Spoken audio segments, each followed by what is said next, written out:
وردو قلت إلا بيدو منفس مش وردو محسد كنت سلالا نعم بس سلالا منفس اكتابي منفس اكتابي منفس اكتابي منفس اكتابي كبعات اكتابي كبعات اكتابي كبعات اكتابي كبعات اكتابي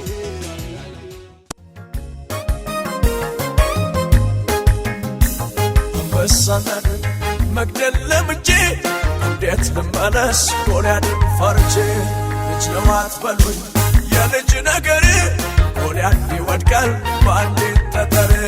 አሸንፋለሁ አሸንፋለሁ አሸንፋለሁ ድሉ የኔ ነው የምን መፍራት ነው የምን መሸበር እግዚአብሔር አለ ሰልፍ የሚያስተምር ቀብቶኛ ቀብቶኛ ቀብቶኛ ቀብቶኛ ቀብቶኛ ቀብቶኛ ቀብቶኛ ቀብቶኛ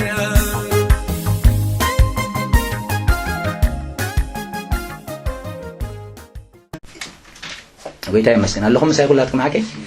ጎይታ ይባረክ ስለዚህ ደጊምና ኸምባታ ቃልቲ አሙ ተሐሳብ መታን ክንርዶ ተለው ማዓንት ንመሃሮ ዘለና እንታይ ምዃኑ ክነስተውዕሎ እንታይ ሉሲ ዳዊት ድማ ይብል እቲ ካብ ኢድ አንበሳን ካብ ኢድ ድብን ዝድሓኒ እግዚአብሔር ንሱ ካብ ኢድ እዚ ፍልስጤማዊ እዚ ኸድህነኒ እዩ በለ ሳኦል ከዓ ንዳዊት ኪድ እግዚአብሔር ምሳኻ ይኹን በሎ ይብለና ለማዓንት ንመሃሮ ትምህርቲ ድማ እንታይ ዝብል አንበሳን ድብን ጎልያድን መቕታል ዝብል አንበሳን ድብን ጎልያድን መቕታል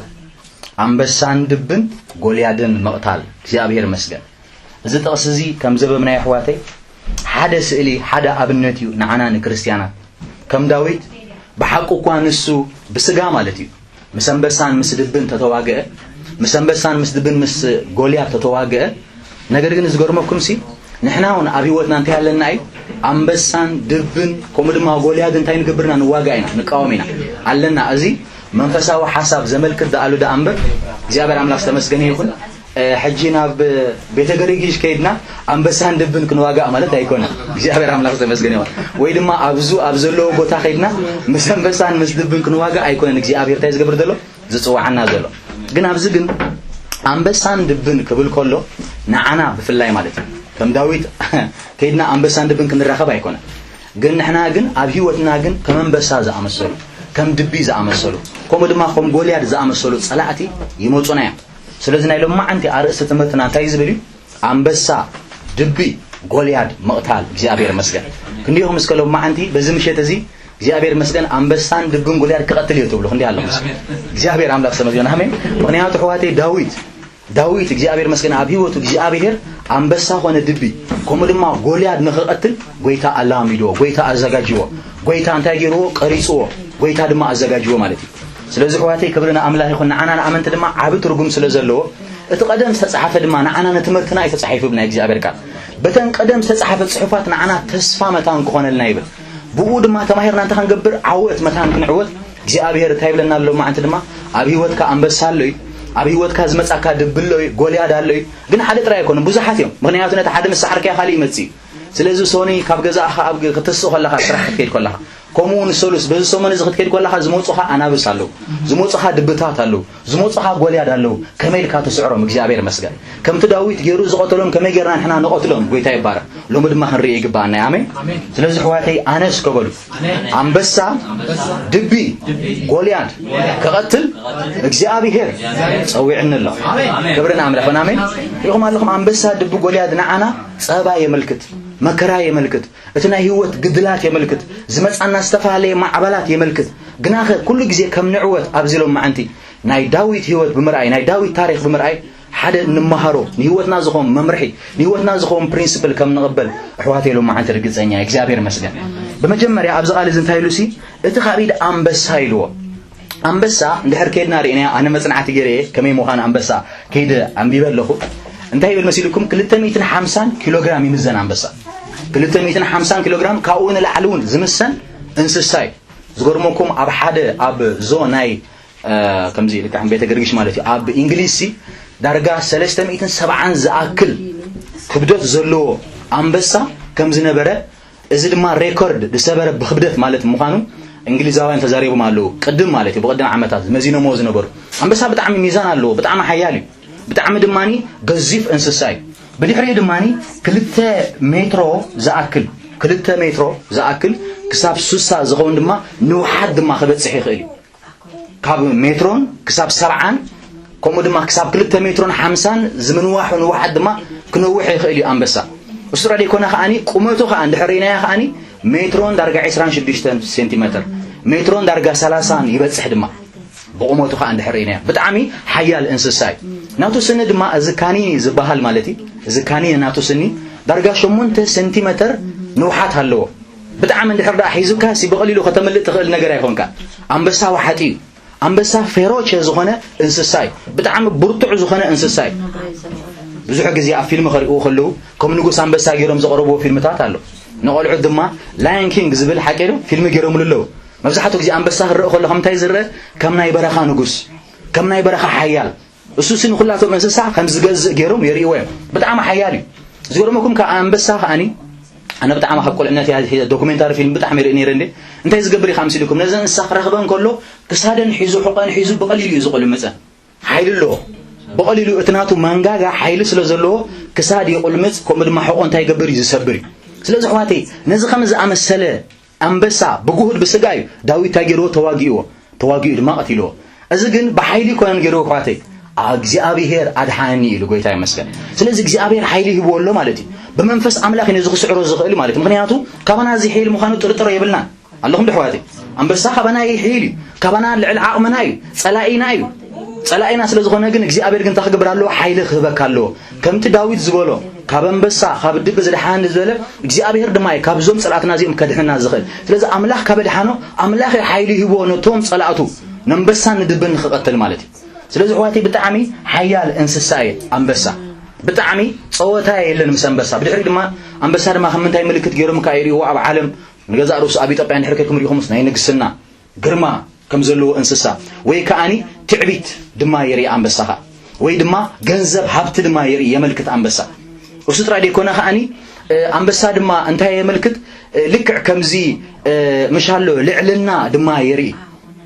لعلنا ويد ما سلطان حيلي دما يملكت أنبسا بإنسسا درجة كم سيمبول أبقى الأملاك ترينيا مالتي سلازي دما أنا هنتا يملكت زند حردا إلى حواتي سب ببحرياتهم دحر إنيا وسلطان يدلي حيلي يدلي شموت يدلي لعل خبزح يدلي سقاو زخنة تمنيتن دليتن على وسب نزقنا نحنا قلنا جزء أبي رتادلنا مسلكم كن ملكو كن قطعو نتي تعبيتنا نتي سلطان زدلناتنا ماننت حيل زدلناتنا ماننت خجز خجويتا زدلناتنا ماننت كنجزء تحت خنبلو يجبأنا حواتي يسوع كريستوس قيت آمين أزيد ما هي ملكتي سلازي عم بس أنت هي ملكت تعبيت ملكتي قل قال أملا خمس زجرنا تعبيت حدا جنيا إن حدا خريستيان تعبيت تخجبر له خرحقه كخلال له سلازي أما مزمور دايت معرف 10 تشعتنا إجزابر قال تايبلسي أباي ما يتان كيسلتني له تعبيت تايجبر له عقد تيلو إجزابر عم لاست مسكنيه يسوع كريستوس قيت آمين سلازي عم بس بملكه صلاينا هنري أخلنا حدا خبتي صلاي خوينو أبهرياتنا خجل زغل نجر تاي أبن بس زر سلطان نايموس كوسر زدلي تعبيت زدلي ما بزحتو جزء سبب ما نريهم علىهم صبوا صنيحو تحوتي وتبلو صنيحها جنزب هبو ويد ما سلطان هبو مخمي مخان الشعوي سب زر يسوع كريستوس قيتاي سب مسحاف تمه سب جنزب مسحازه سب نقسنا مسحازه انت يقبر شعوي حقنيا ماننتنا يسب زر احواتي سلازي بزخنيات زيو أنبس حدا خبتي بحر ما أبانا خجل الزغل كفو بحر نيا أنبس سلازلو كابانا تهم قبريك بأنا خنرحقه نتي نايش سجا نجر نتي كل عالز اللي خودق أنا الزغل نايش سجا نجر كنسك لنا خم هواري باولس كنقول تقول لنا خم هواري باولس يسوع كريستوس قيت آمين سلازي حواتي حدا خبتي كنقاوم زلنا خنسعره زلنا انتاي أنبس خنقتليك بأنا آمين سلاينا سلازو خنا حدا تقصات كبوكمي أنبس خبانا يحيلو مخانم داويت أب مزمور دايز صحافه حدا تقصات هالو أب مزمور دايت معرف 10 شمن تخيلنا تنبيبنا تقصي 10 تشدشته سلطهم كاب داويت زحيلو صلاتو داويت يزاربي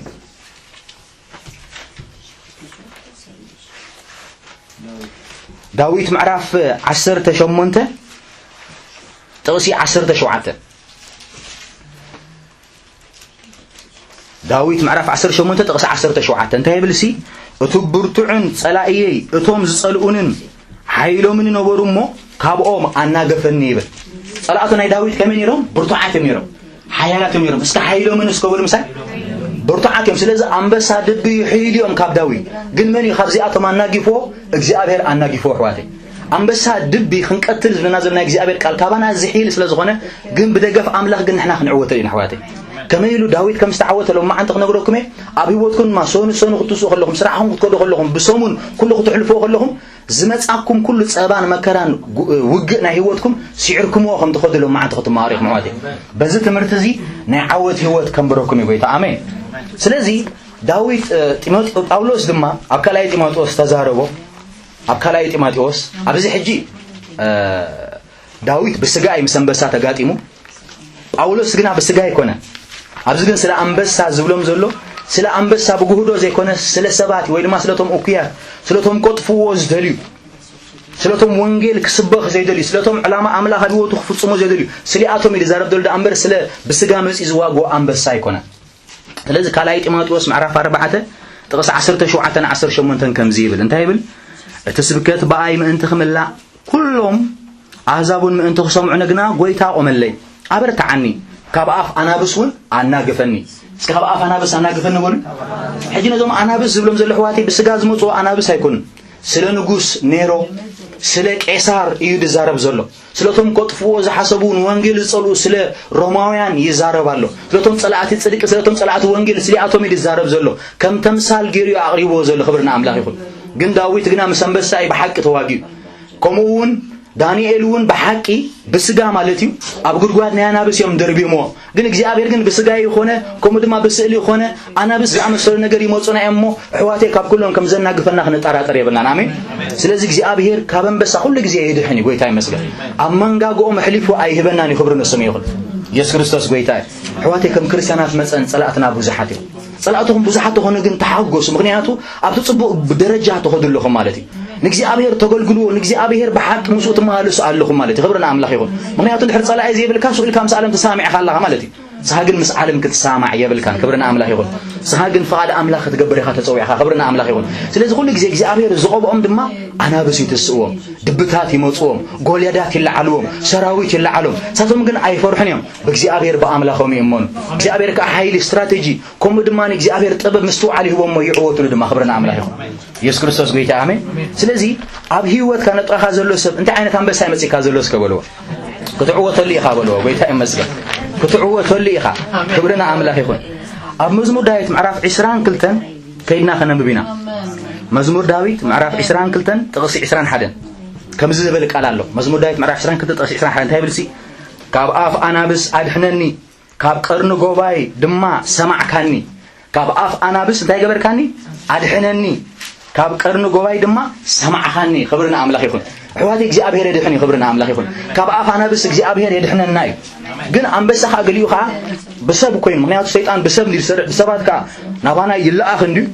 بسبات جيرو خم دسرح زم سبات دما أكوي زعيل ما خمانا بس كوينهم كم زمتنا أم مثالي نقرنا أم مثالي خيرنا خنا ببينا معرف 20 شو منتن مثالي تقصي 10 تحمشته مثالي معرف 20 شو منتن تقصي 10 تحمشته انتهي بلسي عبدخا حزبي زغز راسي كم زغوا زمان بسا كم طمو يدبن ايو يلو تقول لكم ده عبل علم تاي زغبر مسكين زغنه حزب زغز كفو زغبر سي حجي عبد السلام بس يكون زردل سلا سبات يزردل سلطهم انكيا سلطهم من وانجيل زصلو سلطهم من وانجيل زقاومو سلطهم من قدسان زصلو نصادقان زصلو نبيت املاح زصلو سلياتهم يزردل الله يبلنالو لك هم تاي مسيلو مالو كمن بسا كم دبي كبرنا املاح يقول لذي يزيو نحن عندما خن مهر زلنا حواتي عم بس هاي مصعناي دبي مصعناي كنعوتو لغني كالنا خبرنا املاح يقول عم بسان دبن كابانا يحيلو مخانهم رينا كنفرح كنجاجي يبلنا كنشبر يبلنا كبرنا املاح يقول فرحاتي مصعنا مالت هيكون يمصي فرحات غنا ابلع الفرحات نحن خنملخ نخلينا ابلع الفرحات كنغز نخلينا غزينا دما املاحنا تامنا توكلنا عم بسان غدبن كنقتلي كالنا كبرنا املاح يقول امين ስለዚህ ቀዳማይ ጴጥሮስ ደማ ምዕራፍ 5 ጥቅስ 8 ደማ ስለ ሰይጣን ደማ ይዛር ሰይጣን ከአ ወይ ደማ ዲያብሎስ እንታይ መስይሉ ወሎ ዲያብሎስ ሲሉ زوحت أدلي بالنا እግዚአብሔር ቃል كم زواز من بس أنت يقبر عليه له يزور عليه نديابلس كوا هاي طرفه كمان بس تاجروا له مسيله لنا እግዚአብሔር ቃል ስለዚህ أم بس أنت يقبر وحاتي زوحتي حسب مس حزق عطي في زبلعه أنت يقبر مسيلكم إلهم باستو أم بس أنت يقبر مسيل 3 كيلوغرام يبلع أب حدا باستو كوي حدا مقبل بلع خلص نحن لكم 3 كيلوغرام يبلع يوحتي وحاتي مالتي ስለዚህ ما خوم يمتم صلاتنا ما خوحتنا كبولعنا كل سنة يمزموتو እግዚአብሔር ግን ይحلونا خبرنا أملاك يقول أف أنا بس زعطو أملاك سمو يبارك والله نسيمسون كان እግዚአብሔር ቃል كزارب كلوس دوبولان بوس ሳይብልና እግዚአብሔር ቃል كزارب كله እንዳጎየ እንዳሐንደደ እንዳጓዘነስ ሞጽ ይብለና ግና ከመንፈስ አምላክ ወሪድዎ خبرنا أملاك يقول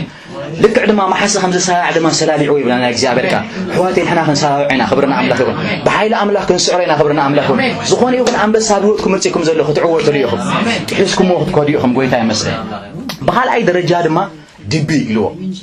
ካብ አንበሳ ጥራይ ኮና ዲሒኑ ለኻ ካብ ድብ ድማ ሚዛኑ ክንደይ ምዃኑ ክነግረኩም 700 ኪሎ ግራም ይምዘን ካብ አንበሳ ንላዕሊ በጣም ከቢድ እዩ ናቱ ጽፍዒት ሓንሳብ መስጸፋዓካ ርእስኻ እንታይ ይገብር ኦርሶ ድብ ድማ እንታይ ይገብር ሓንሳብ መስጸፋዓካ ድማ ርእስኻ እንታይ ይኾን ይሕምሸሽ የለኻን ማለት እዩ ሓንሳብ ናይ ድብ ጽፍዒት ሓያል ስለ ዝኾነ ኢሉ 700 ኪሎ ግራም ስለ ክብደት ዘለዎ ኣኺልካይ ሰብ ድብ ድሕር መዳና እዚ ኣፖላር ዝነብር ኣብዚ ግላቻለ ቦታ ዝነብር ኣብ በረር ዝነብር ድቢ ከምኡውን ብዘመን ናይ ዳዊት ኣብቲ እስራኤል ተነሮም ድብታት ነሮም ሓያላት እዮም እንዳናዞም ኦርሲ ብሩኑ ዝበሃሉ ገጀፍቲ እዮም 700 ኪሎ ግራም ዝገብሩ ሳቶም እንታይ ይገብሩ ጥዋዕዋዕም ዘብሉኻ ይሳብሩኻ ቃል ኣምላኽ ምዘግረና ኣብ ካልኣይ ነገስታሲ ንኤልሳ ኣቆልዑት ህፃናት ረጊሞሞ ይብልና እግዚአብሔር ቃል ባራሒሎሞ ጻረፎ ነይሮም ይላጉጽ ነይሮም ንሱ ድማ በስም እግዚአብሔር ረጎሞ መስበለሲ ክልተ ድብ መጽዮም ይብል 42 ዝኣኽሉ ቆልዑት ሰባበሮም ይብለና ዝገርም ነገር ድሰባበር ሓይል ኣለዎ ድቢ ይሰባበር ናይ ምስባር ክእለት ኣለዎ በጣም ሓያል ድብ እንታይ ዝገብር ዝጸፍዓካ ነገር እዩ ማለት እዩ ስለዚህ ኣብ ህይወትና ክጸፍዓና ዝመጽእ ነገር ኣለ ሓንሳብ ንጽፋዕ በቲ ይመጽእ ክንካሓድ ንኽእል ዝኣመናዮም ሰባት ክጠልሙና ይኽእሉ ሒዝናያ ዝነበርና ነገር ካብ ኢድና ሸተት ኢሉ ክመልቕ ይኽእል ከምኡ ድማ ተጸጊዕና ተኣሚንናያ ዝነበርና ምርኩስ ከምቲ ዘይነበረ ኮይኑ ክጸንሐና ይኽእል ትጽቢትና ቀልጢፉ ክፍጸም ኣይክእልን ስለዚ ኣብ ህይወትና ድማ ዝመጽእ ዝጸፍዓካ ነገር ብዙሕ ነገር እዩ ዘሎ ግና ካብዚ ነገር እዚ ድማ እግዚአብሔር ይሕነና ይሕዋተይ ህቡ እንተመጸ ጎይታ ዓወት ክህበና ይኽብር ንስሙ ይኹን ርኢኹም ኣለኹም ድብ እንታይ ዝገብር እዩ ምሳና ተግዳር ዘመጽእ ዝዋዳደረና ዝዋጋኣና ሃንዲዱ ዝመጽእ እንታይ ዝገብር እዩ በቃ ምሳና ዝዋጋእ ነገር እዩ ጎይታ ግን ብየማናይት ናይ ጽድቂ ኢዱ ሒዙ ዓወት ክህበና ይኽብር ንስሙ ይኹን ኣብ ኢሳያስ ከምኡ ዝብል ቃል ምዕራፍ 40 ከይድና ክነንብቦ ኢና ኢሳያስ ምዕራፍ 41 ኢሳያስ ምዕራፍ 41 ኢሳያስ ምዕራፍ 41 ካብ ጥቕሲ 10 ክሳብ 13 ዘሎ ሓሳብ ከነንብቦ ኢና 10 ክሳብ 13 እንታይ ይብልሲ መሳኻ እየ እሞ ኣይትፍራሕ ኣነ ኣምላኽካ እየ እሞ ኣይትሸበር ከበርታዓካ ክረድኣካ ብየማነይቲ ኢድ ጽድቀ ይውን ክድግፈካ እየ ጎይታ ይመስገን ንምንታይ እዚ ኩሉ ዝኸውን ጥቕሲ 11 ጸላእቲ ከም ዘለዉ ሕጂ ነግረና እነሆ እቶም ኣባኻ ዝንድሩ ሪኢኹም ኣለኹም ድቢ ናይ ምንዳር ክእለት ኣለዎ ሃንዲድ ናባኻ ናይ መምጻእ ክእለት ኣለዎ ሓይል ኣለዎ እቶም ኣባኻ ዝንድሩ ኩሎም ክንውሩን ክሓፍርን እዮም መጻርትኻ ድማ ከምዘይነበሩ ክኾኑ ክጠፍኡ እዮም ጎይታ ይመስገን بحيل أملاك ندبي داويد سعيره بحيل أملاك قبل علي دبي داويد كعوات كلنري حواتي زمت عنا أبانا زندر كطفى الناس ذلي ليتنا محلتنا نايس على أي مخرج عجان أنت هو مخرج له نحن هجن إجابير لنا له أبزي جنا عوات أنا خبرك نمنتهي مساحة سلزخون مساحة خوينا يمانيت إدك حزك بدعي تقص 10 تغتن ببوه أنا يلو نيمانيت إدكاس زحز أي تفرح كدغفك زبل እግዚአብሔር አምላክ ከእሙ ኖቶም ዝዋራ ደሮኻስ ከቶም ዝዋራ ደሮኻስ ከበልዎ ናይ ህይወትና ተግዳር ማለት እዩ በማሐረኛ ጽቡቅ ገሩ ገልጾ ሆኒ ናይ ህይወትና ተግዳር ዝመጻና በቃ ዝዋደረና ነገር ዝቃወመና ነገር በቃ ዝሕዘና ነገር ድቢ እንታይ ብሎ መሲልኩም ናይ ጸላይ ናይ ኦርሶ ሞርሳ ወይ ድማ ናይ ኦርሶ ምትሓስ ክፍንወካ ይክልን ሓሳብ ኣይጋጥመኩም ገለ ሽግር ይመጻ ቢወትኩም ዘይገድፈኩም ዓመታት መሳኻትኩም ይኸይድ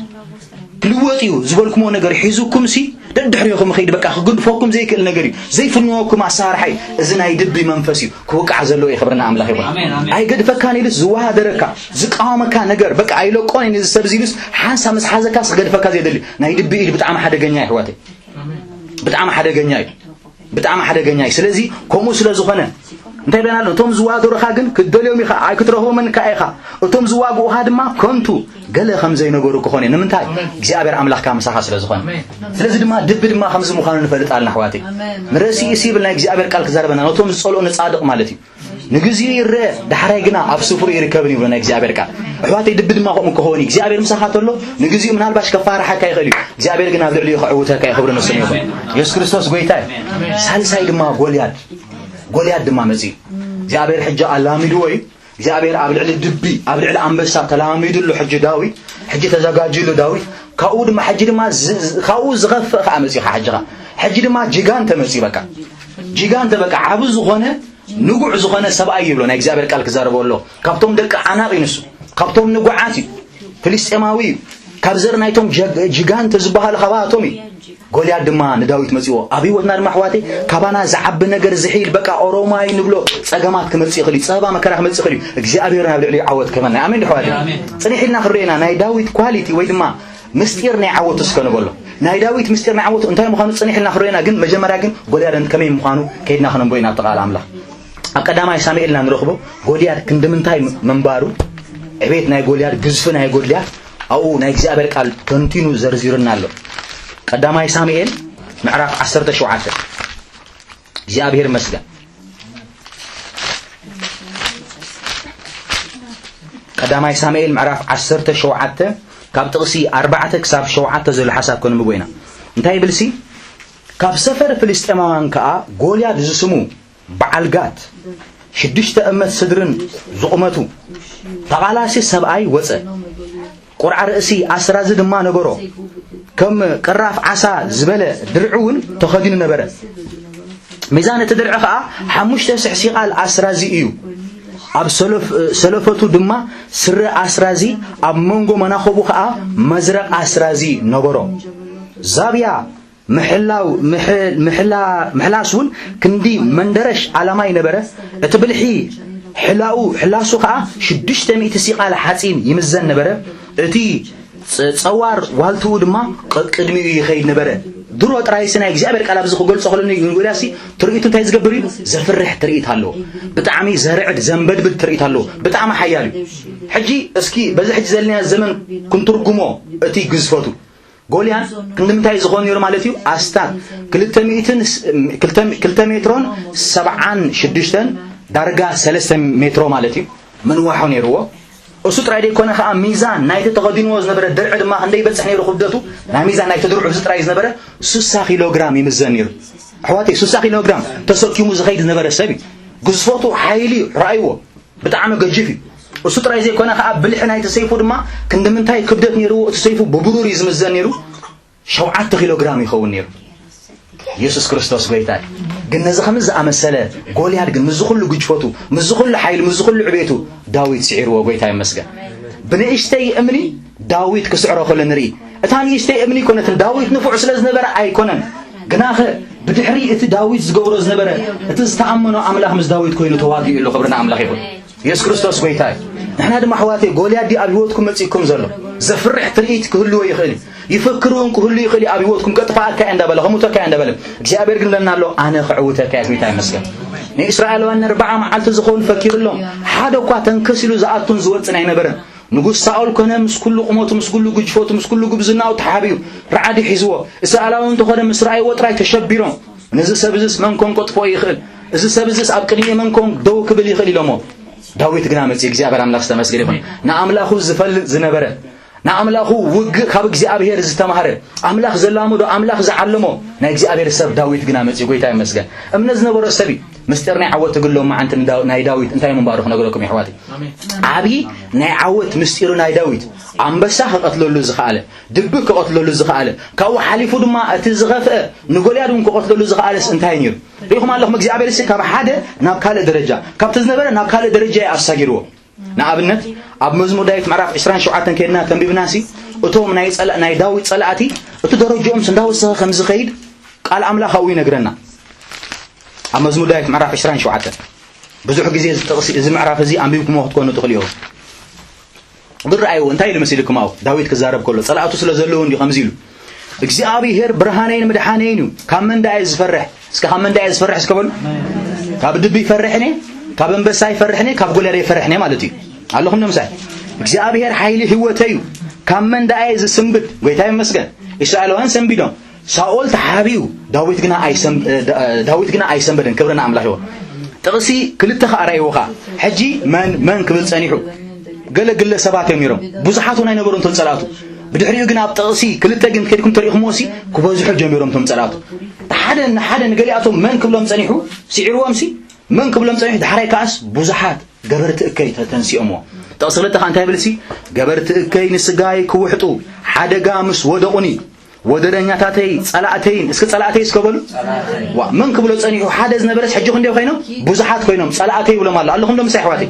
كبرن እግዚአብሔር ይሁን ይሁን اللهم ኣብ ትግድላትና ህይወትና ሓደ ምስተዓወትና خالود ما بوزحاتكم ወጽ ይخልዮም ግን ከእግዚአብሔር ካባቶም ቅዑተናይ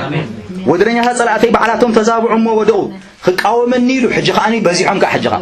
خقاومني له خا سراويت እንኳን ተሰፍር حجها حلف حليفوس سراويت መጽየሞ ትይወ ለኩም ተደረጃና ይውግና ህይወቱስ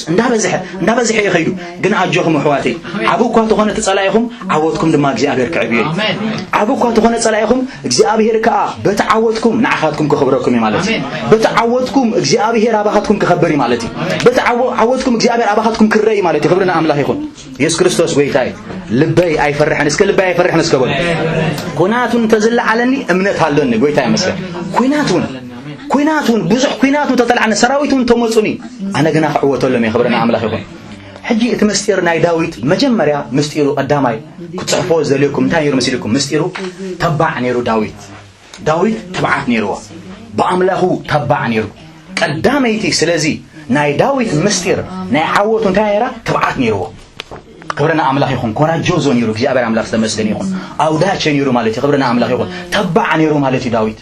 ኢየሱስ ክርስቶስ ጎይታይ ንሕና ድማ ኣሕዋቴ ክንተባዕ ኣለና ኣሜን ክርስቲያን ክፈርሕ የብሉን ክርስቲያን ብትብዓት ክማለስ ኣለዎ እስራኤላውያን ጎልያድ ምስ ረኣዩ ምስ ፈርሑ ምስ ተሓቡ ንሱ ግን እንታይ ይሉ ተቢዑ ወፂ ክብርና አምላክ ይኹን ተቢዑ ንቕድሚት ከይዱ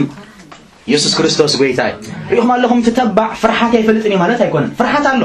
ፍርሓት ኮኑ ኩሉ ሰብ ዘይፈርሕ ሰብ የለን فرحاتي مصعناي وشطناون يسمعنا فرحات زي سمعوا السبيل حواتي اتحيال زبحال تججف زبحال تي غلادياتور كمان زبلو قلصمو غلملታት ዘሎ ንሱን ካይተረፈ ይፈርሕ ኩሉ ሰብ ይፈርሕ ግን ቶም ተባዓት ዝባሃሉ ግና ፍርሓቶም ኩመልኩም አይፈቅዱንም ክብርና አምላክ ይሁን ነቲ ፍርሓቶም ይገዝኡዎም ጎይታ ይመስገን ነቲ ፍርሓቶም ይቃወሙዎም ክብርና አምላክ ይሁን ነቲ ፍርሓቶም ይርሕቁዎም ክብርና እግዚአብሔር ይሁን ተባዓቶም ግን እንታይ ይገብር መስሊኩም እቲ ተባዓት ግን ኃይል ይህቦም እቲ ተባዓት ግን ኤነርጂ ይህቦም ጎይታ ይመስገን ጸላይ ወላ ተቃውሞ ተጻርነት ወላ ተለውም እቲ ተባዓቶም ግን ኃይል ስለዝህቦም ንቅድሚት ይኸዱ ክብርና አምላክ ይሁን ኢየሱስ ክርስቶስ ጎይታይ ክንተብዕ ይግባአና ይሕዋቴ እግዚአብሔርና አምላክና ንፈልጦይና ንትባዕ ጎይታ ይመስገን ኢድካ ህይወትካ አቢድ አምላክ ዳ ዘላ በተባዓት ተመላለስ ናይ እግዚአብሔር ዲኻ ተዓዲካ በኽቡር ደም ኢየሱስ ክርስቶስ ናቱ ዲኻ ክብርና አምላክ ይሁን ኢየሱስ ምሳኻይ ሃሌሉያ ክትተብዕ በተባዓት ድማ ክትወፅን ክትኣቱን ይግባአካ ኢየሱስ ክርስቶስ ጎይታይ ስለዚ ኣብ መዝሙር ዳዊት 56 ከም ዝብል ቃል ሃሌሉያ መዝሙር ዳዊት 56 ጥቅስ 3:4 ቃል አምላክ ከም ይብለና 56 ካብ 3 ክሳብ 4 ዘሎ ከንብወይና እንታይ ይብልሲ ዝገርም ይብዚ ዳዊት ጽሒፎ መዝሙር እዚ እንታይ ልራእዮ በትዝፈርሐሉ ጊዜ አባኻ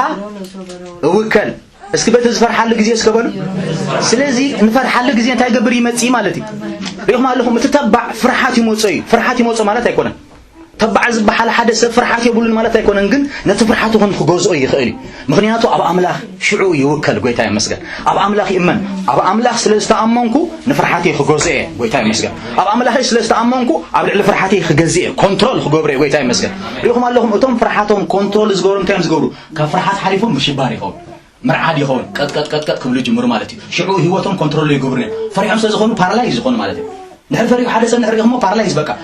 نابزو خلو يطفقوا كونفيوجن يخون مالتي اللهم دحواتي تبعت لك ግን ትገዝኦ ትቋጽሮ ስለዝኾንካ ትጎጥኦ ስለዝኾንካ እንታይ ትገብር ኢኻ ተአምላክ ግበሮ ዝበለካ ንኽትገብር ትደፍር ኢኻ ሃሌሉያ ተአምላክ ግበሮ ኪዶ ዝበለካ ቦታ ክትከዶ ትኽእል ኢኻ ጎይታ ይመስገን እቲ ትኸዶ ዘለካ መገዱን ሩባ ድነመት እኳ ተኾነውን እግዚአብሔር ይመስገን አምላክ ግን ትብዓት ስለዝሃበካ ምስኻ ከም ዘሎ ተረዲኻ ስለትማለ ዘለካ ትውክልቲ ኣብ አምላክ ስለዘለካ ክትዕወት ኢኻ ጎይታ ይመስገን ስለዚህ ኣብ ጥቅስ 4 እንታይ ኢሉሲ بأملاخ نقالوا أمسكنوا أب أملاخ توكيله أي فرحن فرحتكم مسيخوا بالصنيحكم دحري قلنا أملاخ نقالوا مش أمنوا جابر من مخان مستوردون تبالو سي توكيله يمو أي فرحني أمين حواتي بخل أزار بس فرحات مسيريو حد قلنا أبلع فرحاته جزء خبرنا أملاخ يكون تتبع حواتي فرحاتي موصي قلنا خي جزء لازم حواتي نجزايو أمين طاهم زلوا سبسك جزايو سكبلوا فرحات أي ملاخ كاس كبلوا هاللويا يسوع بيتاي ስለዚህ ዳዊት ራእይ ኣብ መዝሙር ዳይ 34 ጥቅስ 4 ዝበሎ መዝሙር ዳይ ምዕራፍ 34 ጥቅስ 4 ንእግዚአብሔር ደሊኽዎ ንሱን መለሰለይ ካብ ኩሉ ፍርሓተይ ኣናገፈኒ አሜን ኣለኹም ለሕዋቲ እንሆ ፍርሓት ክመጽእ ከሎ ቀልጢፍካ ንእግዚአብሔር ድልዮ ከም ዳዊት ባሪያ እግዚአብሔር ተወከሉና ኣምላኽ ተኣመኑና ኣምላኽ እግዚአብሔርን ካብ ኩሉ ፍርሓትካ ከናገፈካ ይኽብረና ኣምላኽ ይኹን ኢየሱስ ክርስቶስ ጎይታይ ግን አመንጎ ዳዊትን አመንጎ ተህዝም ዝነበረ ፍልሊ ከነስተውዕሎ እንድሕር ዳኣ ኮይና ቀዳማይ ሳሙኤል ምዕራፍ 17 ጥቅስ 11 ከይና ከንብብና ቀዳማይ ሳሙኤል ምዕራፍ 17 ጥቅስ 11 እንታይ ይብል እስራኤል ሳኦልን ብዘሎ እስራኤል እንታይ ከም ዝገብሩ ሳኦል ይብላሎ ብዘሎ እስራኤል እዚ ዘረባት ፍልስጤማው ምስ ሰምዑ ኣዝዮም ፈርሑ ተሸበሩን እስከ መሳይ ኣዝዮም ፈርሑን ተሸበሩን ስከበሩ ስለዚህ ኳቲ ፍርሓት ይፈፀ ንሕርደ ተቆፀርካ እንታይ ዝኸውን ናብ ምትባይ ድኺ ናብ ምሽባር ይልወጥ ማለት ኢየሱስ ክርስቶስ ጎይታይ እግዚአብሔር ካብ ምሽባር ይሓልኹም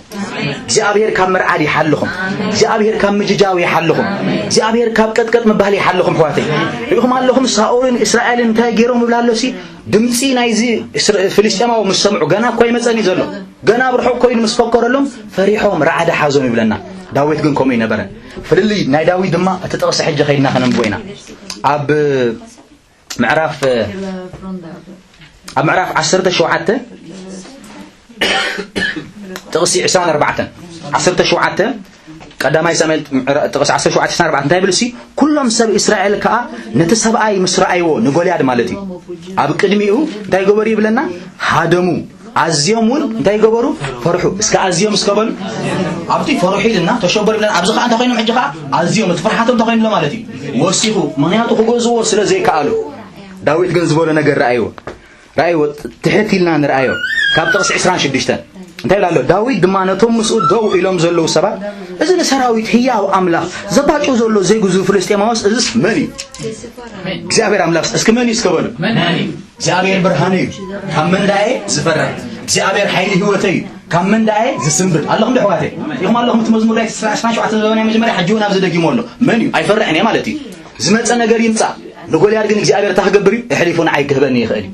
ምክንያቱ እግዚአብሔር ዘባጭወሉ ዘሎ ስለዚህ ሪኹም ኣለኹም ንጸላዩ ክሪኦ ከሎ ከም ሓያል ከም ጅግና ይርአዮ ካብ ጎልያድ ንላዕሊ ግን ኣምላኸ ይሕይብ ኣለታ ካብ ጎልያድ ንላዕሊ ግን ኣምላኸ ይዓቢ ሃሌሉያ ካብ ጎልያድ ንላዕሊ ግን እግዚአብሔር ኣምላኸ ይሕይብ ክብርና ኣምላኽ ይኹን ኢየሱስ ክርስቶስ ጎይታ እዩ ጥራኹም ዘሎ ሰብ ከም ዝበሎ ንሽግርካ ይትረአ ይበልዎ ነቲ ንሽግርካ ክፈትሕ ዝኽእል እግዚአብሔር ረኣዮ ሃሌሉያ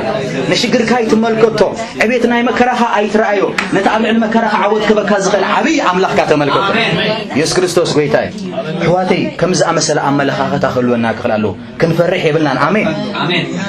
ኣብ ምሳሌ 28 ጻድቕ ከመይ ምዃኑ ቃል ኣምላኽ ይነግረና ጥቕሲ 1 ምሳሌ ምዕራፍ 28 ጥቕሲ 1 28 ጥቕሲ 1 ጻድቕ ተባዕ ምዃኑ ኣብ ይነግረና እንታይ ብልሲ ረሲኣን ብል ዝሰጎም ዘይብሎም ይሃድሙ ጻድቕ ግና ከም ሽን አንበሳ ይተብዕ ጎይታ ይመስገን ኣለኹም ደሕዋቴ ምክንያቱ ድሕና ዘርኢ ናይ ይሁዳ ኢና ክብርና ኣምላኽ ይኹን በቲ ናይ ይሁዳ አንበሳ ዝኾነ ኢየሱስ ክርስቶስ ኣብቲ ዘርአት ኢና ክብርና ኣምላኽ ይኹን ኢየሱስ ክርስቶስ ብምእማንና ልክዕ ከምቲ ንጉስና ጎይታና አንበሳ ዝኾነ ኢየሱስ ክርስቶስ ንሕና ድማ እንታይ ብለና ናይ እግዚአብሔር ቃል ኣናብስ ይኹን ብለና ኣሎ ኣናብስ ስለ ዝኾንና ድማ ንተብዕ እምበር ኣይንፈርሕና ክብርና ኣምላኽ ይኹን ኢየሱስ ክርስቶስ ጎይታ እዩ ስለዚ ሕዋቴ ኣብ ኢሳያስ ድማ ከነንብብ ኢና ኣዳልየን ዘለኹ ጥቕሳት ርኢ ከነብለና ንሰብ ክንፈርሕ ይብልና ንመከራ ክንፈርሕ ይብልና ኣብ ዙርያና ንዝጋጥም ነገር ክንፈርሕ ይብልና ንእግዚአብሔር ንኣምላኽና ንዑ ንበይኒ ንፍርሓዮ ኣሜን ኢሳያስ 51 ጥቕሲ 12 ከምዚ ይብል 51 ጥቕሲ 12 ኣነ እየ ዘጸናንዓኩም ንስኻ ካብ ዝመዋት ሰብ ካብዚ ከም ሳዕሪ ዝሓልፍ ወዲ ሰብ እትፈርሕሲ መን ኢኻ ኣለኹም ደሕዋቴ ካብ ሰብ ኣይንፍራሕ ምክንያቱ ንሰብ ትፈርሕ ተኮይንካ ኣብ መፈንጠራይ ዝእትወካ ይብል ምሳሌ ቃል ኣምላኽ ነገረና ከሎ ኢየሱስ ክርስቶስ ጎይታ ቀፂሉ ጥቕሲ 13 ድማ እንታይ ይብልሲ ነቲ ንሰማያት ዝገፈረ ምድሪ ከዓ ዝሰረተ ነቲ ዝፈጠረካ እግዚአብሔር ረሲዕካዮ ሕዋተይና ኣምላኽና ኣይንረሳዕዮ ኣሜን እስራኤላውያን ሳኦል ንእግዚአብሔር ስለ ዝረስዕዎ ንጎልያድ ክጥሙቶም ዝጀመሩ ፈሪሖም ዳዊት ግን ኣምላኹ ኣይረስዑን ክብረና ኣምላኽ ይኹን ብስም እግዚአብሔር ኣምላኽ ክገጥመካ ኢሉ ፈጣሪኻ ዘክር ብሎ ምጣኹም ዘሎ ሰብ ሃሌሉያ ሕዋተይን ፈጣሪና ተዘኪርና ኣምላኽና ተርእናዮ ኣይክንፈርሕና ክብርን እግዚአብሔር ይኹን ኢየሱስ ክርስቶስ ጎይታይ ኩሉ ግዜ ኩሉ መዓልቲ ካብ ነድሪ እቲ ንምጥፋእ ተዳለወ ገፋዓይ ትፈርሕ ኣለኻ ንምንታይ ትፈርሕ ምክንያቱ እግዚአብሔር ኣብቲ ገፋዓውን ታገብረካ ይኽእል ዓወት ክበካ ይኽእል ኢየሱስ ክርስቶስ ጎይታይ ኣሜን ኣብ ምዕራፍ 8 ድማ ከይድና ክንብብ ኢና ኢሳይያስ ምዕራፍ 8 ጥቕሲ 12-13 ከምዚ ይብል እዚ ህዝቢ እዚ ምምሓል ንዝብሎ ኩሉ ምምሓል ኣይትበልዎ ነቲ ዝፈርሖኻ ኣይትፍርሕዎ ብኡውን ኣይትሰክሑ ኣሜን ሕዋት ኣብዚ ግዜ እዚ ሕማቕ ዜና ብዙሕ ንሰማዕ ኣለና ሕማቕ ወረ ብዙሕ ንሰማዕ ኣለና ሰብ ክፉእ ዝብሎ ብዙሕ ነገር ኣሎ ንዑ ግን እንታይ ይብለና ኣይትሰንብዱ ኣነ ምስኻትኩም እየ ሃሌሉያ ኢየሱስ ክርስቶስ እንታይ ኢልና ነይሩ ምጽኣት ረኣዩ ግና እንታይ ትግበሩ ኣይትሰንብዱ ክብርና ኣምላኽ ይኹን ኢየሱስ ክርስቶስ ጎይታይ ሕዋተይ ርኢና ክንስንብድ የብልና ረኣዩ ተዓዘቡ ክኸውን እዚ ነገር እዚ ብግድግ ክኸውን ግና ንስኻትኩም ግና እቲ ህዝቢ ዝፈርሖ ንስኻትኩም ኣይትፍርሕዎ ምክንያትኩም ኣምላኽኩም ምሳኹም ኣሎ ሃሌሉያ ጥቕሲ 13 ድማ እንታይ ይብል ንእግዚአብሔር ጎይታ ሰራዊት ንዑ ቀድስዎ ንሱ ፍርሓትኩም ይኹን ንሱ ድማ ስንባድኩም ይኹን ካብ እግዚአብሔር ኣምላኽ ወፃኢ ግን ካልእ ነፍርሓና ነገር የለን ሃሌሉያ እስኪ የለን እስከበሉ ጎይታ ይመስገን የለን እስከበሉ ሃሌሉያ ክብርና ኣምላኽ ይኹን من يلقوا حتى حيتنا لداوود حير ولا حدا يلنا اسكبل كبرنا أملاح يكون زقرمكم سلا زحالة فجزء سلا دانيال تماهرنا يرن حكيلو وتوم بتصوت خمين يرم تبعت نيرم سيدرا ميسا عبد نجو خمين يرم نتنجوس مجوس كاب نجوس دليم ده ويس نأملاخنا نفرحينه مجوس كاب نجوس هيدا ليه إلى مونو نجوس نحن نبزح وغدبنا دليل خدر بينا أملاخون كون تهجبر يخلي كدحنا يخلي قلنا خنزل صحة أم كذا لا خمسين إحنا تين جبرنا نعاها فرحنا عين سجدنا بيتها مسكن أملاخنا نأمنه إنك جابر مسكن أملاخ كحب تحوخ عادحين ومحواتي نحن نفرح خينا مجوس نايسب ندلو خينا حواتي مجوس نايسب عين ندل مجوس ناي أملاخ ندلو يا بيتها مسكن مجوس ناي جابر ندلو يا هاللويا يسوع كريستوس بيتها إذا نعي قبل بيجابر أو سيلي مجوس ناي جابر كندلي علونا سبز بولو يبل جابر جنا يبلت أبي مسالي خمس بالكارلو معرف إسران شعاتن تقص إسران حمشته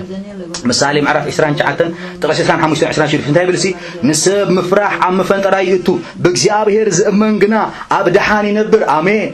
اللهم دحواتي نسب زفرح انتهي قبريلو عم فنتراي عتو أبجابر زمن جنا أبدحان كنبري هاللويا حواتي أبدحان كنبري خم نسخاتكم جابر مدحان وخينو خجلتي تقص إسران شبيشن كأريو بوز حسب مجوس جزائي دليو فردي نفس وكف جنا خاب جابر إيو آمين سيدرا إسحاق مدنينجو فردون كمان تصبيمو خاب جابر تصبيمو ناي نجوس نبكودن صار مجوس أيدلوي كبرنا أملاك يخل حواتي مجوس ناي جابر دل بقولون طاهم زل سب هاللويا ناي سباي كونن ناي جابر دل هاللويا جابر أملاك سمسكنيو حواتي باورا إن كنترولات عند حرد أن السب مسيو أغيلو إتسبتي تبعات كله وكالو نتفرحات كجزايو خبرنا أملاك يكون نتفرحات كملوكو رحاق بولو نيو بولو جابير ناي فرحات منفس هبني لك تقاوم جابير مسكن جابير ناي حيل ناي فوري رأسها ناي مقطع منفسه بني لك تقاوم خطر لك خبرنا أملاك يكون داويد كوميز جبر داويد كوميد جبر جابير ناي سألهم مخرخبهم كل نوجو توصل لهم يلو أبزراجم كزارهم كل حقهم كله فرح زعم السلام حسكم ساعتكم تايتبورو عيتوصو فرح زبل تايجبر نبيتين ملس كبرنا أملاك يكون أما سافنتون كوميلو نيجي دون بزح حزب مستعكبة بزم بزح حزب تأمينه من يكون فرحت على لو منتم فرحت مولوس ما عاد شحات كيدون نبيتهم ثمانيسو يسوع كريستوس بيتاي نتوم زجاجو إجزابير عوته يبو مني حواتي نتوم زفرحو إجزابير عوته يبو مني نتوم زآمنو نتوم تبعات كن إجزابير كعوتهم يخبرنا أملاك يكون يسوع كريستوس بيتاي صلاتنا ندار أيو خنعوتنا هاللويا صلاتنا ندار أيو جنا إجزابير كبار خناي صلاتنا ندار أيو جنا إجزابير كخبرنا يسوع كريستوس بيتاي آمين ناتنا نجر تجميرو كفوت أمين بر أي قارصني خبرنا أملاك يكون كنفرح بلنا نتبعنا إجزابيرنا أملاكنا عبتي بك أوروما إذا تبع النجر إجزابير وتنسأخ قبل زغل أملاك يسوع كريستوس بيتاي أب معنا 110 تغلطنا ما مزمور دايت كم زبل قالوا تقص شوعتن شومنتن مزمور دايت 110 تغلطن تقص شوعتن شومنتن بلسي كفؤ ورا أي فرحن صادق أنت يجبرني كفؤ ورا أي فرحن لبو بجابير توكلي صنع لبو صنعو تمنيت دما اب تصارو تخص عزري اي فرحن امين حواتي داويت اب تصارو تمنيت ريدا أب دب تملي تريده أب انبساط تملي تريده أب جوليار تملي تريده وري خبرنا أملاك يكون رغم الله ما يفرحني داوود هيرسي أب صلاة أنت خجبري تملي تيكريه أنت يورنا داوود تملي تابع الأنبسا كمو تقول جويتها مسجن دب انت كهون له كمو تقول له جابير مسجن نقول لك أنت هيلو نسخة فيها نسخة تموت حسجا هذا ما عواف سماين أموراتك هو ميلو كمو ما خوين اللي خبرنا أملاك يكون أنت يبغى لكم لبوس نيعو تمني تلما أب تصارو تخص عزري أي فرحن داوود صنع لبنيرو تبعني رجويتها مسجن ذكروا حد يجزي خاتهم زعمهم سبات كأمساتهم استخدموا وسي أبزيجلا أمالك عن مسهم كل نبرات مسوسدلو تاجروا مسيلكم شعوب أنا استخدموا السرقلو طلع لهم ويبل بدار بقى من قاتلوا ودلوا داوود تبل داوود كنت هيكبر بس لبوا بأملاهم تاجروا عبرتعوا بزعير مسجن أنا نيعوا خبرنا أملاك يخون نتعان عين برتعي بالبناء بزعير حواتي نجزعيرنا أملاكنا فلكنا بزعير بأملاكنا تبع قال أي مستيرنا عوتنا داوود ما حجه رينا እግዚአብሔር ነተዛሃበና ውህበት ድማ አህዋቴን ተጠቀመሉ ነጣም ዘሎ ሰብ እግዚአብሔር ውህበት ይብካለስ ከበለው ተጠቀመሉ ኮፋይተብሎ እግዚአብሔር መስገን አምላክ ዘሃበካ ውህበት አምላክ ዘሃበካ ዘልመደካ ነገር ታለንት አለኝ ምክሊት አለኝ ክትቆመሉ ዘለካ ጸጋ አምላክ ይብካለስ ተጠቀመሉ ዳዊት ሸለላ ይብሎ ነሩ ጸጉ አይን ዕቅነሩ ውህበቱ አይን ዕቅነሩ እዚ እግዚአብሔር ይብን ዘሎ ክትቆመሉ የሞ ጎጌራ እንታ ገበረ ጸላአቴ እግዚአብሔር خبرنا አምላክ ይሁን ነተጸጋታትና ነጥቆመሉ ሕዋቴ አይን ሕባዮ አይን ደበቃዮ እግዚአብሔር ክትቆመሉ ኣብ ቀዳማይ ሳሙኤል ምዕራፍ 17 ኸይና ከንብቢና ክንምለሲና ናውናብ ታሪኽና ቀዳማይ ሳሙኤል ምዕራፍ 17 ክንምለሲና ጥቅሲ 28 ክሳብ 30 ዘሎ ከነብቢና ኣብዚ ዝገርመኩም ሲ ዳዊት ነቲ እግዚአብሔር ዝሃቦ ውበትን ጸጋን መታን ንኸይጥቀመሉ ሰባት ታይ ክገብሮ ጀሚሮም ሓው ካይተረፈ ኣይትኽእልን ኢኻ ቤተሰቡ ካይተረፉ እንተኽገብሮ ከሎ ንሪ ኣበይ ክበጽሕ ዝሰብ ዝዓቕሚ የብሉን ክእለት የብሉን እንዳበለ ብንዕቐት ክሪኦ ከሎ ንሪ ግና ዳዊት ግና ነቲ እግዚአብሔር ዝሃቦ ጸጋ ግን ዕሽሽ ኣይበሎን ሸለላ ኣይበሎን እንታይ ብለና ምሲልኩም ኤልያብ ብል እቲ ዓባ ሓው ድማ ምስቶም ሰባት ክዛረቡ ከሎ ሰሚዕዎ ኩራ ኤልያብ ኣብ ዳዊት ነዲዱ እንታይ ትገብር ናብዚ ወረድካ انت حدت اباجع ابرخا نمن قدف كاين يسوع كريستوس غويتاي حواتي كابتن حدت اباجع غنا زبلص ነገር غويتا دليل داويت اللهم دحواتي حجي تاريخ كفصمي داويت مسي زلو غويتا مسغن حجي داويت تعال እግዚአብሔር ዘልመዶ ابرخا حجي ግን አበዳባይ غويታ ገልጾይ ቀደም አንበሳን ድብን ከቀትል ከሎ ማንንም አይራአዩን ሕጂ ግን እግዚአብሔር ጎይታይ መስገን ኮኽብሮ እቲ ካብ አምላክ ዝጽበዮ ነገር ዘሎ ክፍጸመሉ ሕጂ ጎይታይ መስገን ናይ ተስፋ ቃል ኣብ ዳዊት ዘሎ እግዚአብሔርና መፈጸምታ ከምጾ ስለዝደለዩ ሰብ ግን እንታይ ገብረሎ ሓው ካይተረፈ እንታይ ገብረሎ ክንዕኦ ከሎ ንረለና ኣሕዋቲ ኣይትኽእልን ኢኻ እንታይ ትገብራለኻ ኣብዚ ኮነን ቦታኻ اللهم دحواتكم زلوكم بزح نجار على كنتاتكم وخبلوكم خلي سباتكم وخبلوكم خليهم سباتكم نعوهم خليهم إذا أنت يا خابزي من يوطال أنت يخوض سيخل كابز سبزي أنت يخوض سيخل زقول لكم نجار كولي خلي ويتاجن جود زخنا نجار كوس عليكم يا حواتي ويتاجن عاب نجار كوس عليكم خبرنا عمله يسوع كريستوس ويتاي داوود دم أمه حجي أنت يجري قال له أيكون السبلة كابونا بكال أجلسوا خاء كم قدموا تزاربه اسك كم قدموا تزاربه اسكول بخال ازاربه اتني عوت اواجو ايلوطن غويتا مسغن سباجا يتخلينا خاتبلو اف تعود ما افو عبسه تدلينو سغن تايلو لحان يلو حقوق يبو خيدو غويتا مسغن نتي اي تخلينا حسنه في حزب لك زل حقوقها يبكى خيدنا بእግዚአብሔር حدا نجر حتى حتىلك نايمن قالي هتسمع زلها ناي شيطان دي هتسمع زلها ناي تكونت هزبلك هذه هتسمع زلها ناي توم زنعوها دي هتسمع زلها ويس እግዚአብሔር ዝብለካ هتسمع زلها አምላክ ይብለካለው ጸጋው ይጠልካለው ጸጋሃ ተጠቀመሉ ጌታ ይመስገን ውህበት ይበካለው ተጠቀመሉ ጌታ ይመስገን ወንጭፍ እኮ ተሆነት ባውን አነخعوتك ሃሌሉያ ወንጭፍ ነራቶ ጸጋ ናይ ዳዊት እዛ ወንጭፍ ዚኣ ግን እሽተይ ትመስል ነራ ምስት ጎልያት ተጊሮት ተቢሎዝ ነበር ተዓቂሮዝ ነበር አጽዋር حسبوا معها تصور نيرو قاش هذا غريون كايترفه مسو زخيد نيريو يسوع كريستوس غويتاي بتانيش تيغن املاح زلامدو ነገር ገይሩ በታኒሽ ነገር መስተጠቀመላ ግን ጎይታ አወት ይወብ ጸላይ ህዋት يسوع كريستوس غويتاي ጣኹም ዘሎ ሰበሎ ጸጋ ሃይትን አቀበሎ ጸጋ ሃይትን አቆ خبرنا املاح ይሁን ጸጋ ሃይትን አቆ ኢየሱስ ክርስቶስ غويتاي አብ ምዕራፍ 17 ቀዳማይ ሳሙኤል ማለት ምዕራፍ 17 تقصي 40 شعتن كسب 50 زلو داوود ጸጋው ወይድማ አታ እግዚአብሔር ዘሃቦ ምክሊቱ ከም ተጠቀመላ ይነግረና ዳዊት ድማ ይብል ኢሉ ናብቲ ቁርባ ባሻ ኣትዩ ካብኣኻ እምኒ ወሲዱ ወንጭፍ ነቲ ፍልስጤማዊ ድማ ግንባሩ አንሃሎ እታ እምኒ ከዓ ናብ ግንባሩ ኣትወት ንሱ ድማ በገጹ ናብ ምድሪ ወደቀ በዚ ከምዚ ዳዊት ነቲ ፍልስጤማዊ በወንጭፍ በእምን አሰኒፉ እስኪ በወንጭፍ በእምን እስከበሉ በተ አምላክ ዘላመዶ ነገር ኢሉ ዝሃቦ ኣብታይዱ ተረክበት በአት ዓዊቱ ዝክሩ ተባንኩም ግና ሳኦል ታይክ ገበር ደሊሩ سيف حشكا ناتيك سيف كنكا بزز بلوص أصواري بزز حشكا هيلو أشكيمو نسقني لو نو إذا نجر إذا أنا أيت الأمر كله إذا نجر إذا أنا أيت قومولني يزلو إذا نجر إذا أنا أيت هاي قبرني أيكونني نعيش تستقم من النجر أيكونن أيت الأمر كون حوار داويد كنا نتاي دبلة ونشف تاجي أبرز المدني بقى أجير ده أنا تاخد قبر زخر نسأله كعوة تبزخر يسوع كريستوس قوي تعمي زعبير صلوت في المدنة زعبير قالوا في المدنة زعبير مسوق زي محلا في المدنة نعم له هو في المدنة بس إحنا جرز المدنة له بوجير محواتي أبرز نسأله نحن عوتنا يسوع كريستوس قوي تعمي سلزي نتقم له عمي داويد اتناتو زنبرت سجى أين عوان قال أملاك خمس نجرنا أب معرف شو عتى مسافة تسي أو خلوا تاريخ من هاتو نوح سلزو خنا نقولكم هيك انتهي بس جديون كم زيلوه كنعوض نحد أخينا أبز ميدانا كم زيلكم شدري لهم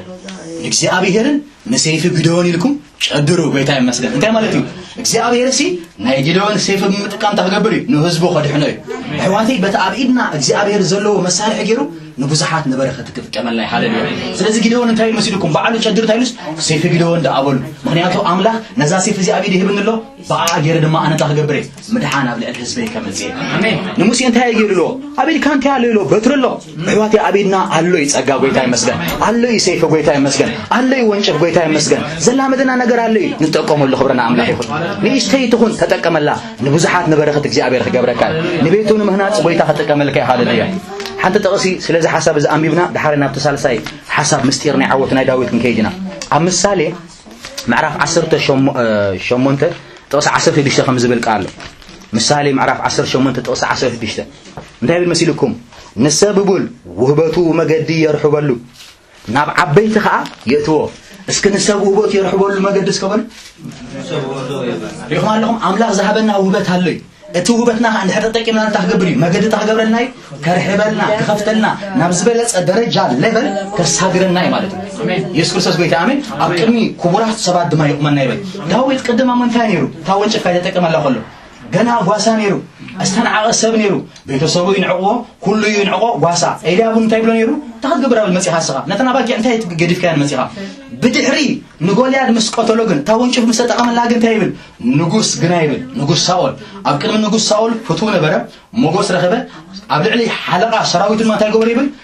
شومو يبلنا خبرنا عن لكن اليوم علىهم توهبتنا حتى تكملنا هالسي شمات يمسعلنا أبكر مع عبيتنا قصات يقومنا قويتاي مسكين أبكر متون كبر السبات يقربنا وهبتنا نتقوم بالحوار اللي بني إيش تي الناس عين العقو بتني إيش تي نجر سيابير عبا خد صحنا عبا بوت خد صحنا خبرنا عم لخيكم سقطتنا انتهي بقوح واتي عين العقو سر زين خبر يكلني تتقوموا لنا تجزابير ذهبك وتابعوا بوت خد صحنا يسوع كريستوس بيتامي نسبوا بوتو انتهي قبروا له مجدي يرحبوا له اللهم دحواتي نعيد ما اسكبلو املاح ذهبنا وهبتي قال لي دغ خرحب لي اقدم خبرات قومني يسوع كريستوس امين هاليلويا قويتا يمسكن بسالساي درجه دما داويد انتي يرو مسلكم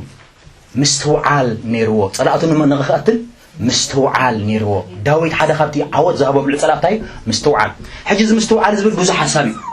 كاب እግዚአብሔር ዝኾነ استراتيجي يقبل نيرو كاب እግዚአብሔር ዝኾነ حقنا نيرو كاب እግዚአብሔር ዝኾነ مخري يقبل نيرو كاب እግዚአብሔር ዝኾነ ድማ نصلايو نخطفوسي مدب كاب املاح يقبل نيرو حدا ጥቅስታት ከነብቢና ናብኣ ናብታ ቀዳማይ ሳሙኤል ምዕራፍ 17 ጥቅሲ ክህበኩም ጥቅሲ 34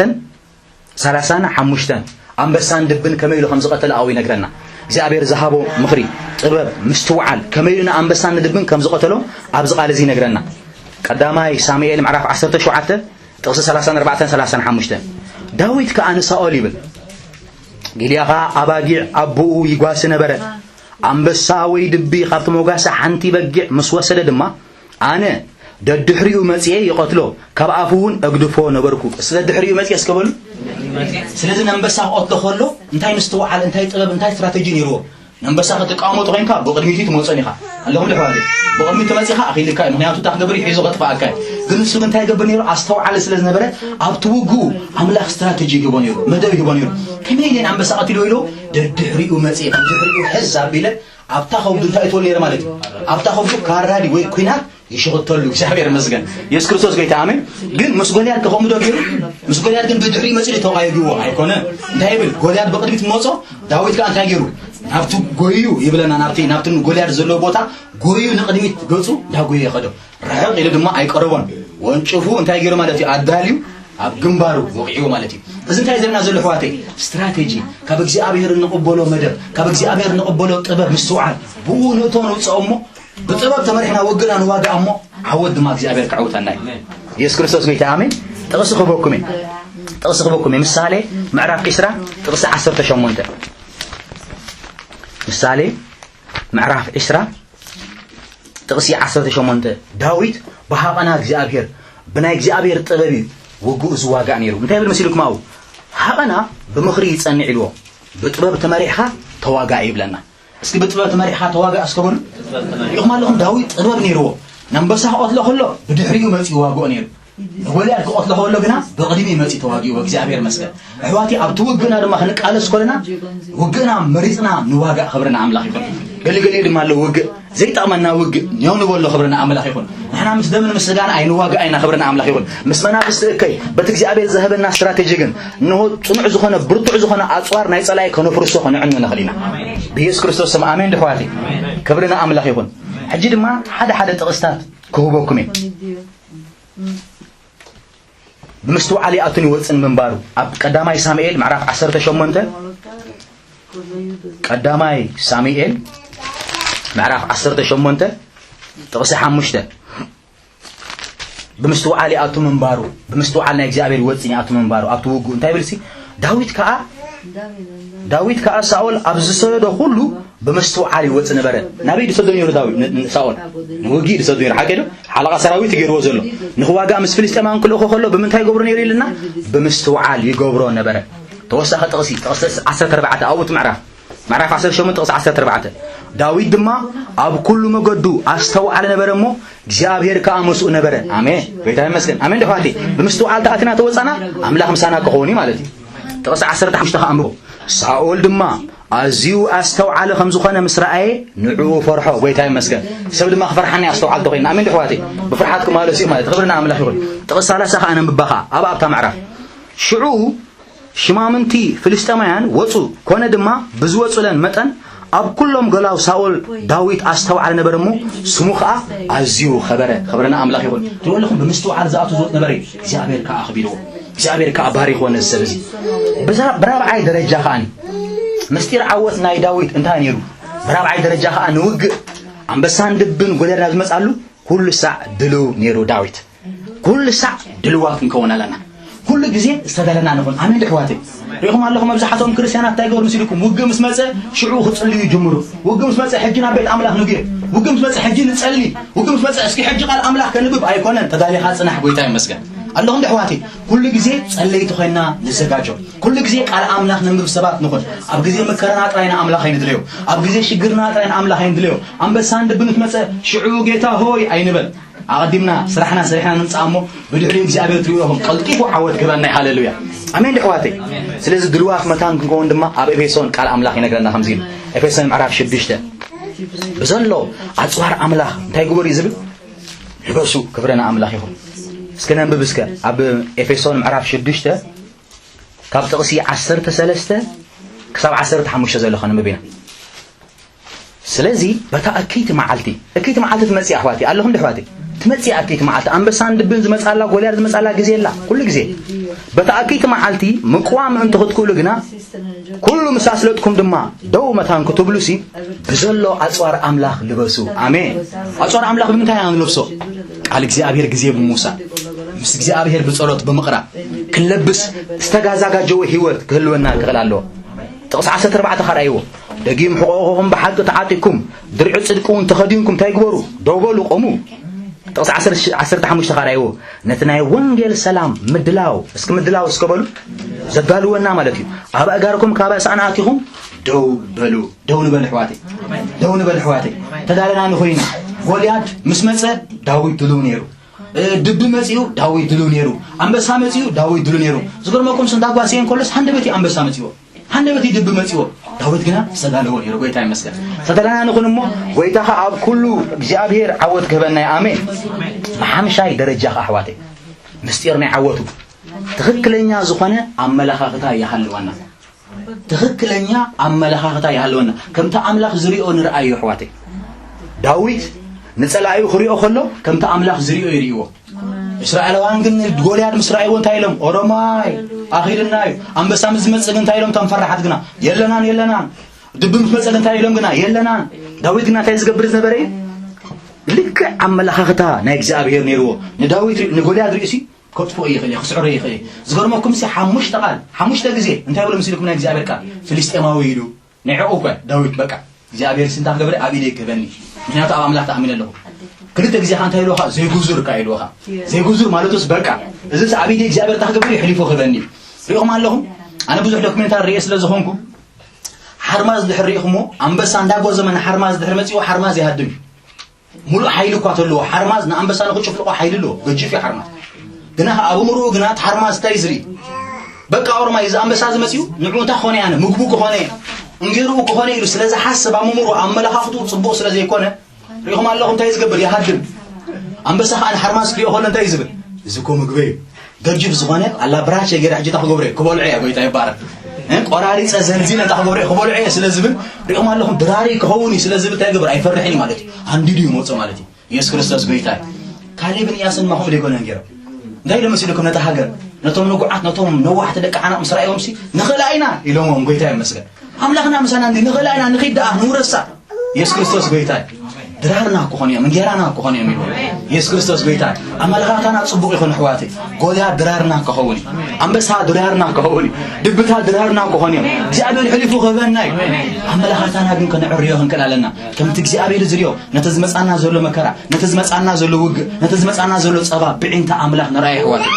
كم تحدى أخوينا أب كل نوصل زبلة سأبير عوض كهبنا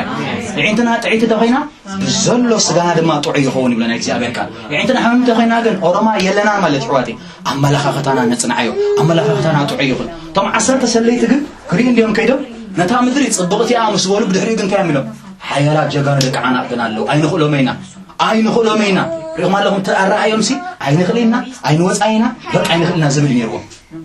طبعا قالت من تايلومو نخيل عينا نورس هذا يسوع كريستوس قويتاي تاخا خب املاح تصبيه زلخا እግዚአብሔር ከውርሰካ አይደለም እንታይ ይኸብ እግዚአብሔር ክትቀበሉ ደልደልኻ ወይ ተኸውርሰካ ይብለካል ንብዙሕ ዓመታት ተጸበኻ ያ ነገር እግዚአብሔር ክህበካ አይደለም ክብርና አምላኽ ይኹን ኢየሱስ ክርስቶስ ጎይታይ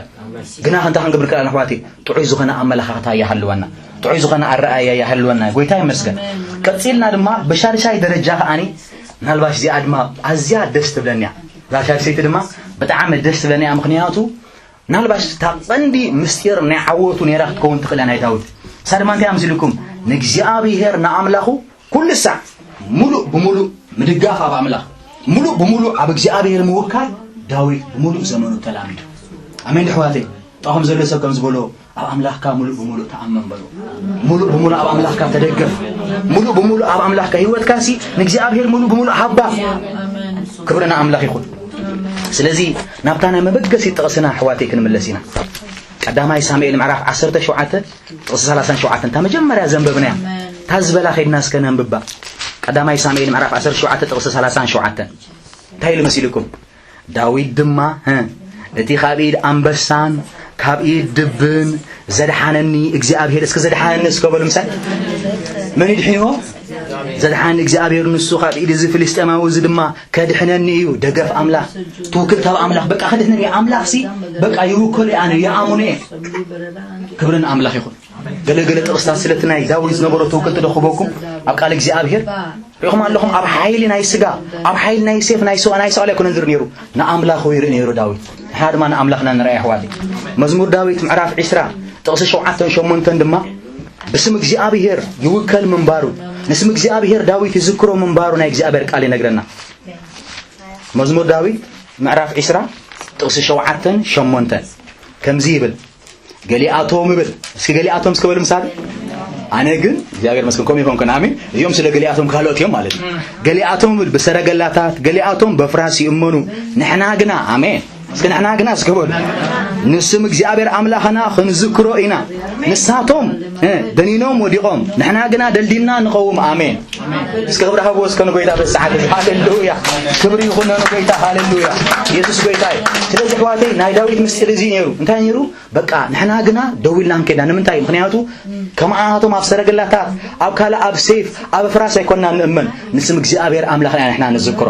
ስለዚህ ዳዊት ምልሲልና ተኸድናሲ بسمن عند جولياد مسيو رأي وقت قال أمبو معرف 10 شعاتن ها بسم እግዚአብሔር كيناس كنا مباسك معرف 10 شعاتن تقص 45 داويد كأن تفلسطيماو بولو نسخا بسيفين كناتن بمزرقن تمصان لخا انا غنا بسيفنا كناتن يكون زلو توكلتي ابزي كونن زلو انا مእማኔ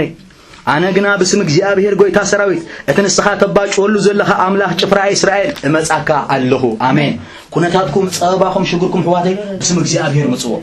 بسم እግዚአብሔር ከደዎ بسم ድማ ህስዑር ይኹም ጎይታ ይመስገን በእግዚአብሔር ነቀጥረታ ይገብረሉ ይዘሎ ጎይታ ይመስገን በአምላክ ድማ ንጸልማት ይገብረሉ ይሐልፎ ክብርና አምላክ ይኹን ክትሐልፎ ይኹም ሕዋተይ ኢየሱስ ክርስቶስ ጎይታይ እስካኖስ ከበሉ ኃይለይ ጸግዕይ ዕርደይ بسم እግዚአብሔር صادق እንታይ ይገብር ዝብልሲ ናብ እግዚአብሔር ሃዲሙ ኸይዱ ጎይ ብሎ እንታይ ይገብር ኣብ ስም እግዚአብሔር ጽኑዕ ግንቡ ኸይኑስ አው ይዕቆብ ብል ጎይታ ይመስገን ስም እግዚአብሔር ኸዋቲ ዕቁባና ሃሌሉያ ክብርና አምላክ ይኹን ስለዚህ ኤርሚያስ ሓደ ነገር ይብለና صادق ሓደ ነገር ክፈልጦ ዘለዎ ነገር አለ ከመካሐት ኸይኑ ከሕበን ተኸይኑ በእግዚአብሔር በአምላክ ነዛ አምላክ ዝፈሊጡ ከሕበን አለው ኤርሚያስ ምዕራፍ 9 ጥቅስ 23-24 ኤርሚያስ ምዕራፍ 9 معرفت شعات تقصي 23-24 تايب مسلكم ጥበበኛ በጥበቡ አይተሐበን ኃያል ከአብ ኃይሉ አይተሐበን ሀብታውን በሀብቱ አይተሐበን ይብል እግዚአብሔር زحبن سي ازد ايو باز بلنمو انا امدر محرتن فردن صدقن زغبر እግዚአብሔር مخاني بمستو عالم بمفلاطو እንዳ يتحبن يبل እግዚአብሔር حواتي حبنا توكلتنا ازنا يمدراو ነገር አይሁን حبنا املاح مفلاطنا يሁን እሱ ይሁን ደገፍና ጎይታ ይመስገን አና አምላክ ይፈልጠ አመን ከም ዘአመን ይፈልጠ እንዳበና ንማለስ ከም ሐዋርያ ጳውሎስ ስድማ خبአፋና በስ ከድህነናይ ካብ ድብ ከድህነናይ ካብ ጎልያድ ከድህነናይ ካብቶም ካባና ዝሕይሉ ነገራት እግዚአብሔር ከድህነናይ ሕጁር ክመጽ ሕዋቴ አነ ተስፋ ህቦኩም አይክልኒ ሶን ምስተሳኹም ውጋት መጻኩም ይخلوኩም አይክልኒ ክመጽ ውግ እኪት መዓልተ ትመጽያ ግና ደውልካ ጎይታ ይመስገን እዚ ሁሉ ናይ ዓወት ምስጢር ሒስካ ተመላለስ ጎይታ ይመስገን ትብዓት ያሃለኻ خبرنا አምላክ ይኹን كم دما أب እግዚአብሔር ዝኾነ መእማን ክህልወካ ከላሎ እዚ ሕጂ ንሪኦ ዘለና እንታይ ሙሉእ ዝኾነ ደገፍን መእማንን ተወክልትን أب እግዚአብሔር ዳዊት ነይሩ ዚኣታ ዝፈትዋ ነገር ያሕዋቴ أب እግዚአብሔር ኣምላኽና ንወከል ኣሜን መዝሙር ዳዊት ድማ ከም ብጎልክሜ 125 ኩላትና ንፈልጦ ቃሊ መዝሙር ዳዊት 125 ጥቕሲ 1-2 እቶም ብእግዚአብሔር ዝውከሉ ከምታ ዘይትናወጽ ንዘኣለም ትነብር ከረንጽዮን እዮም አሜን اللهم دعواتي زيتنا وصنزا عالم تنبر كرنسيان اب زوريا يساليا مخران الله እግዚአብሔር ካሃብ ሕጂ خصع ዘላለም اب زوريا ህዝብዩ አሜን ዋቲ እዚ መእማን እዚ ሃልወና እዚ ምድጋፍ እዚ اب እግዚአብሔር ሃልወና اب አምላክ ዝድገፉ ታይገብሩም አይና አነቆንም ክብርና አምላክ ይሁን ዝኾነ ይሁን ነገር ይምጻያም እግዚአብሔር ይሕልዎም ክብርና አምላክ ይሁን ኢየሱስ ክርስቶስ ጎይታ አሜን መከራ ተመጽና حواتنا አና ንጽብቕናይ አሜን አብቃ ብሮሚ ምዕራፍ 5 ስታይብልሲ መከራም ዝመጽጽ አብተ ጸባና ስታይገበር ይብልሲ ኣብ ውሽጥና እግዚአብሔር ታይዝገበር تعجزتي فتر أمين دحواتي تعجز لما أنت تمسألنا يبل كأني تسفى تهبنا دم يبل اللهم دحواتي برغم الله مبزحته بزي تسفاتنا تتعجزتنا زمت أبيوتنا زفتر بمنتاي بتمكرا بتصابع እግዚአብሔር مزح الفناي داوود دما أنت يلو مسيلكم مع مزمور دايت 119 كم بقولكم يفوتوا تقصي 71 مزمور دايت 119 تقصي 71 نغفونا يكون نزمت أنا زلوا وقحواتي نصبقنا 71 119 سرعتات كام انت خمهار وردتي سنا يكون لي امين سرعتات كام انت خمهار وردتي تكون لي اتزمصنا خفو ነገር ታይዝገብሪ ሰናይ ንخገብረና ጎይታ አባና ትዕግስቲ ፍጥር አባና ናይ እግዚአብሔር ባህሪ ይቅረጽ ንጎይታ ድማ ክንመስል ንጅምር እቲ እግዚአብሔር ኣብ ህይወትና ዝልእኹ ውግእ ሕዋቴ ንዓና ንጽብቕና ኢየሱስ ክርስቶስ ጎይታ ግን እግዚአብሔር ግን ቅድም ሕጂ ኣብ ድብቕ ዝተዋጋእኹም ውግእ ውሽጣዊ ዝኾነ ውግእ ማንም ዘይፈለጦ ሕጂ ግን ይመጽእ ኣሎ ቅድሚኹም ማለተይ ኣብ ኣደባባይ ውግእኹም እግዚኣብሔር ክኸውረኩም ኣብ ኣደባባይ እግዚኣብሔር ክኸውረኩም ዳዊት ኣንበሳን ድብን ክቐትል ከሎ ማንም ሰብ ኣይኣመኖን ይብል ኣለኻ ኣንበሳን ድብ ብሓቂ ዶ ቀቲልካ ኢኻ ወ ከምኡ ገይረ ኢልዎ ኣይኣመንዎን በል ሕራይስ ከኺድ እግዚኣብሔር ምሳኻ ይኹን ኢልዎ ከዓ ሳውል ከይዱ እግዚኣብሔር ከዓ ምስኡ ኮይኑ ኣሜን ጎልያድ ክቐትሎ ከሎ ግና እስራኤላውያን ኮኑ ጭፍራኢስ ፍልስጥኤም ኮነ ሪኦምዎ ጎይታኻ ካብታ ሰዓት እያ ጀሚሩ ታሪክ ናይ ዳዊት ለውጦ ኋቴ ታሪክኩም ጎይታ ክለውጦ ዓብ ዝኾነ ውግእ ኣሎ በዛ ዓብ ውግእ እግዚአብሔር ድማ ዓብ ዝኾነ ታሪክኩም ዝሉ ተግባር ጎይታ ግበትኩም ገበ በትውግእኩም ስለዚ ኣይትፍርሑ አሜን በትመጽካ ዘሎ ዓብ ውግእ ኣይትፍርሕ ብሎም ጠኸም ዘሎ ሰብ እዚ ንዓወትካይ እዚ ንኽብርካይ እዚ ናብ ሓድሽ ደረጃ እግዚአብሔር ከሳግረካ ስለዚ ዝደልደሉ ጎይታ ይመስገን ገሊኻትኩም ምናልባሽ ናብ ካልእ ስራሕ ክሳግረኩም ገሊኻትኩም ምናልባሽ ናብ ካልእ ከተማ ክወስደኩም ገሊኻትኩም ካልእ ሃገር ክትቀይሩ ትኽእሉኹም ሓድሽ ነገር እግዚአብሔር ዝሰርሓሉ ግዜ ይሕዋት ገሊኻትኩም ናይ ምጽባይ ግዜ ኣኺሉ እሞ ሕጂ ትኸድሉ ግዜ ይኽብለኩም ኣሜን ድሕዋተይ ተዓጊስኩም ተጸብኹሞ እግዚአብሔር ሕጂ ኣብ ህይወትኩም ከምጽእ ይኽብረና ኣምላኽ ይኹን ስብለታ ምጽዓይትን ክብርን ሓቦኑ ጎይታ ሃሌሉያ ሃሌሉያ አሜን ኪዳን የሌለው ይሸለፈታል እሱን ለመጣል አንድ ቃል ይበቃል 40 ቀን ሌሊት ሲፎክር ኖሮ ሀገር እያየው ወድቋል ተዘርሮ አሸንፋለሁ አሸንፋለሁ አሸንፋለሁ ድሉ የኔ ነው የምን መፍራት ነው የምን መሸበር እግዚአብሔር አለ ሰልፍ የሚያስተምር ቀብቶኛ ቀብቶኛ ቀብቶኛ ቀብቶኛ ቀብቶኛ ቀብቶኛ ቀብቶኛ ቀብቶኛ